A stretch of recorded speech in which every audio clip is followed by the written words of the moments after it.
maybe we'll get into this, but I'm just curious, like, what does the nasal breathing help you do in terms of increasing your VO2 max? Yeah. So when you breathe through your mouth, you're actually ingesting a bunch more carbon dioxide.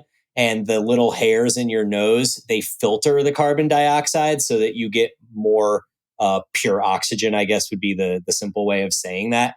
Usable oxygen that your body can then, transfer through the blood to your cells and your mitochondria and all these things and become more efficient. So people that are mouth breathers are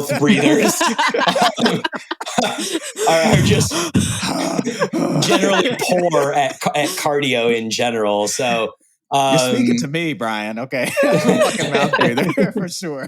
Yeah, I mean, I've been a mouth breather my whole life, like since as long as I can remember, I was. And so switching to the mouth taping at night and then doing my cardio, nasal breathing, and stuff like that has been what I think a huge asset and increased the quality of my sleep for sure. I mean, using the smart devices that I have, the quality of my sleep has skyrocketed over the last 6 months since I started doing this. And that's had trickle down effects into the energy that I have throughout the day, the mental clarity and the focus and things like that. And so now I'm 40 years old and there are two correlates to longevity.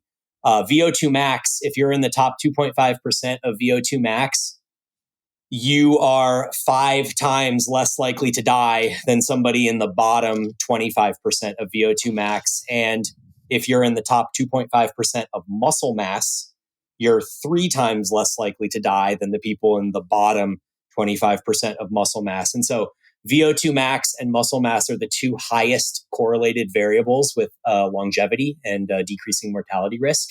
And I'm obviously at no risk of having not enough muscle. So I figured that my time would be more effectively spent trying to curate better cardiovascular conditioning. And we can get into all of the kind of cellular functions of that and all that over time. But that's super interesting.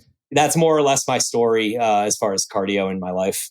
Well, and I think also it's probably a reflection naturally too that like your kids are getting older. Like when you're in survival mode and your kids are young, it's like you're not really worried about like all the things you can do with them yet. But it's like your kids are starting to be at that fun age where you're like, yo, like Bryson's doing ski lessons and all that stuff too. So it's like it's one of those things that actually is really important if you're a parent is can you keep up with your kids and can you keep up with them running around and all that stuff. So it's like, I'm sure that's kind of, part of it too. I was curious, and again, we don't have to go super deep, but it's like, especially when it comes to lifting or it just comes to day-to-day life, we know that a lot of people actually tend to breathe through their chest rather than, through their abdomen. So I was curious if the nasal breathing versus like the mouth breathing thing, doesn't that kind of go like hand in hand with that too? Yeah, it helps you become just more efficient at breathing and getting oxygen to the right places.